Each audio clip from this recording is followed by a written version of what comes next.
de una potencia mucho mayor.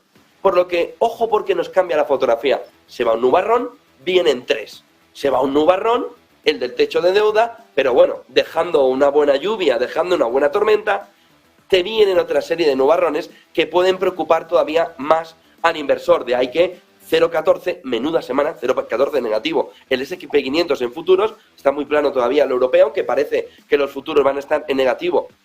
Pero dicen los analistas, bueno, parece que en esta preapertura se ve que no hay tanta tensión alrededor del mercado europeo. Las nubes vienen alrededor de las subidas de tipos de interés de la Fed que afectan al inversor y afectan a Europa. Porque va a obligar a un tono más hawkish, más duro, a Christine Lagarde, a Nagel, a Schnabel, al propio de Guindos, salvo que se esté calentando la crisis bancaria una vez que ha tenido la primera aparición justo con la subida de tipos de interés. De tal manera que ahí tenemos, si los bancos centrales están pudiendo hacer de verdad el data que nos venden, o si los bancos centrales lo del data lo llevan muy mal. ¿Por qué? Miren la primera clave del día. La deflación le ha llegado ya a los bancos centrales. De tal manera, le ha llegado a las economías. De tal manera que tiene poco sentido, según una gran parte de los analistas ya, que el movimiento de subida sea sin mirar el data. No, solo hay que mirar la inflación. Hoy, 2,5. Lo vamos a vivir aquí en Negocios Televisión. Dato del deflactor del consumo, PCE. Ahí ya se va bien si el movimiento de la demanda interna, al igual que en Alemania está desplomada. Ayer vimos caída de más del 1% en ese movimiento de caída de la demanda interna muy extraño en la economía alemana en las últimas décadas. También se empieza a reflejar en Estados Unidos mediante un movimiento de deflación que vemos en el deflactor del consumo. Lo vamos a ver a las 2,5. Pero fíjense en este gráfico, porque este gráfico, alrededor de la deflación que nos compartía en la jornada de ayer Robin Brooks, nos está apuntando que hay una deflación global. Porque estamos en el capítulo opuesto a lo que vivimos en los tiempos del coronavirus, cuando la cadena de suministro estaba comprimida. Estaba dándonos el problema, que lo ven ahí, en el gráfico. Fíjense que cogemos 4 partes, Estados Unidos, Canadá, Japón, Australia, y se ve como hay una deflación de bienes ya. Estamos en el entorno contrario al que se estaba viviendo en los tiempos del coronavirus, donde había una inflación de bienes que los bancos centrales negaban. Data. ¿Pero qué data están mirando? ¿Pero qué data llevas mirando los últimos más de 2 años ya? Cuando veías un movimiento inflacionario, se ve en el gráfico, sobre todo vinculado a la cadena de suministros, pero que iba a marcar inflación de una manera evidente, aquello de, si no hay PlayStation, y acaba de salir la 5, y nadie la podía tener. En ese entorno se repite el escenario en el que los bancos centrales vuelven a errar, con un problema mayor. Ahí estaban generando inflación lanzando dinero a los gobiernos. Ahora están generando recesión, retirando todo el movimiento crediticio, no los gobiernos, sino los bancos centrales. De tal manera que este gráfico nos marca que algo del data no tienen.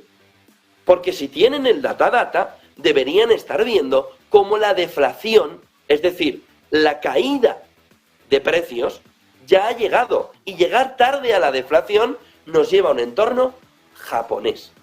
Ojo al movimiento, porque fíjense en el gráfico que estamos viendo intensamente en los tiempos diferentes a los del coronavirus. Está sucediendo todo lo contrario. Estábamos viendo tiempos de entrega muy extendidos en el 21 y en el 22, pero ahora está sucediendo lo contrario. ¿Pero por qué los bancos centrales, vamos a ver en la reunión de junio, no centran el tiro, no centran la atención en qué está sucediendo con las cadenas de suministro, cuando también en 2021 no estaban viendo que la inflación le llegaba? ¿Por qué solo ven el golpe y no el movimiento en el que el golpe le está llegando? Ahora entramos en el segundo tema de Rusia, pero quería contarles antes otra cuestión clave esta mañana que nos está apareciendo.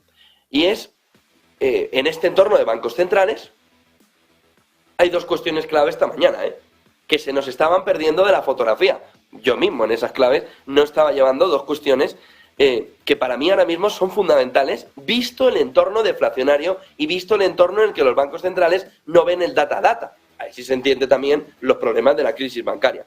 El primero está en el entorno de los problemas que el Banco Central de China, que parece que sí que está más mirando el data, empieza a ver. Miren, todo parece indicar que va a reducir el Banco Central de China la ratio para que los bancos puedan reducir la cantidad de porcentaje sobre préstamos. Es decir, le va a reducir 25 puntos básicos al final, parece, del tercer trimestre del año, para que puedan empujar la demanda interna, que en China ahora mismo también está teniendo problemas. Pero fíjense que acompañado a esto, ¿por qué lo hace el Banco Central de China?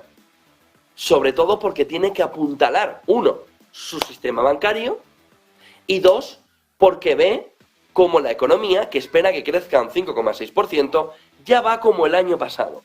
Hoy ya vemos como los economistas que ha analizado, que ha entrevistado, que ha hecho el survey Bloomberg, ya está en el 5,5. Ya está el movimiento en el que ya no va tan arriba, en el que ya lo recorta, en el que ya lo frena. Pero acompañado del data que China sí está haciendo, y no el resto de bancos centrales, tal y como China sí está haciendo, y cuidado, porque eso es otra ventaja competitiva para China a la hora de ver cómo recupera mejor su demanda interna, nos aparece la crisis financiera otra vez, la crisis bancaria.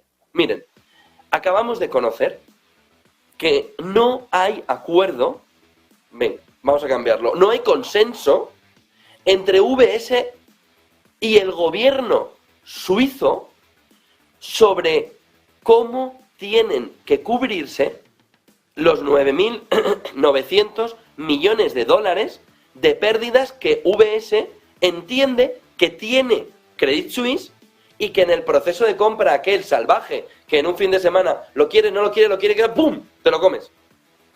Ahora en la digestión dice, no. Dijimos que nos dábamos un plazo hasta junio en el que me ibas a detallar cómo me dabas precisamente esas garantías. Ojo sobre todo, sistema bancario europeo, si lo que en el fondo nos está queriendo decir UBS es que si no le da la garantía de cómo recuperar esos 9.900 millones de dólares, el acuerdo se puede fumar. Ojo, porque es el cambio fundamental esta mañana respecto también al movimiento de la crisis bancaria europea. Se controló Credit Suisse, se evitó parte del contagio hacia Europa, desde Suiza. Todo debería estar preparado para el 7 de junio. Fíjense, techo de deuda, también en torno a esas fechas, empieza otra vez la tensión alrededor de lo que puede suceder con lo que había salvado un match point importante o un match ball importante alrededor de Credit Suisse. Ahora mismo, UBS, según Bloomberg, de fuentes cercanas, conocedoras, pero que no pueden, como pueden imaginar, desvelar esa fotografía en público, estarían apuntándole a Bloomberg que no hay acuerdo, no hay consenso con la manera precisa, concreta, en el que se le va a dar la garantía a UBS. No hay acuerdo concreto de la garantía, cómo se va a llevar a cabo esa garantía. Y luego tenemos la otra clave fundamental del día, punto número